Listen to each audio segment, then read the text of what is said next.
கவன உருவவா ஹெத்தைன மக்கவா இவ தெய்வ பிறவிகளே. ಅರಕಿ ತಾಡಗೈ ಬ್ರಹ್ಮರ್ಷಿ ವಿಶ್ವಾಮಿತ್ರರು ಕೂಡ ಸಂಡ ಹಾಕಿದ. ಅಪ್ಪರ ಕಾಲ ಆ ಸಂಡೆ ನಡೆದಿತ್ತು.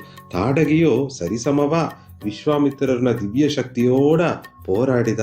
ಆಲೆಯೋ ವಿಶ್ವಾಮಿತ್ರರನ್ನ ಜೇಚುದು ಮುಡಿವಿಲೆ ತನ್ನ ಕೋಡ ತನ್ನ ಶಕ್ತಿ ಇಡುಬಡುಲೆ.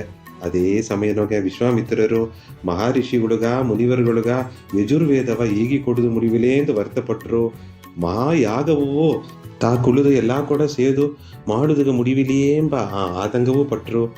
ಆಗತ ಬ್ರಹ್ಮರ್ಷಿ ವಿಶ್ವಾಮಿತ್ರರು ತನ್ನ ಜ್ಞಾನ ದೃಷ್ಟಿನೊಗೆ ತಾಡಗೆಗೆ ಇತ್ತ ಒಂದು ಶಕ್ತಿ ಸಿಕ್ಕಿತ್ತು ಎಂಬುದನ್ನ ನೋಡಿದರು. ಅದಗಿಂದಾಡು ಅಡುವ ಸೂಕ್ಷ್ಮವು ಪುರಿಂಚಿದ್ರು. ಅರಕಿ ತಾಡಗೆಯ ವಧ ಮಾಡುದು ಅದಾವುದು ಕೊಬ್ಬುದು ಅಂತಲೇ ಅದು ಪುರುಷರುಗಳನ್ನೋಗಿಯೇ ಉತ್ತಮರ ಇಬ್ಬ ಆ ಪುರುಷೋತ್ತಮನ ಅಂತ ತಾವು ಮೂಡದರ ಎಂಬುದನ್ನ ಉಣರ್ಂದರು. ಅದು ಬೇರೆದಾರು ಇಲ್ಲೇ ಶ್ರೀಮನ್ ನಾರಾಯಣನ ಅವತಾರವ ಈ ಭೂಲೋಕಕ್ಕೆ ಬಂದಿಬ್ಬ ಶ್ರೀರಾಮೂರ್ತ ಎಂಬುದನ್ನ ಮನಸ್ಸನೊಗೆ ನೆಲೆ ಮಾಡಿ ಶ್ರೀರಾಮರು ಅಯೋಧ್ಯನ ಇಳವರಸರ ಇದ್ದಾರೆ. ಗುರು ವಶಿಷ್ಠರನ ಶಿಷ್ಯರ ಎಲ್ಲಾ ವಿಧವಾದ ಶಾಸ್ತ್ರವೂ ಕತ್ತು ಧನುರ್ವಿದ್ಯಾ ಧನುರ್ವೇದ ಅಂದು ಏಗುವ ಆ ಬಿಲ್ಲು ಅಂಬುನ ಕಲೆಯವೋ ಆ ಶಕ್ತಿವಾಯಿಂದ ಅಂಬುನ ಮಂತ್ರ ಎಲ್ಲವೂ ಕತ್ತುದಾರೆ ಎಂಬುದನ್ನ ಅರುದು ತನ್ನವ ಕೂಟಿನ ಬಪ್ಪುದಗಾಗಿ ಅಯೋಧ್ಯಾಗ ಕಡಿದು ಹೋದರು.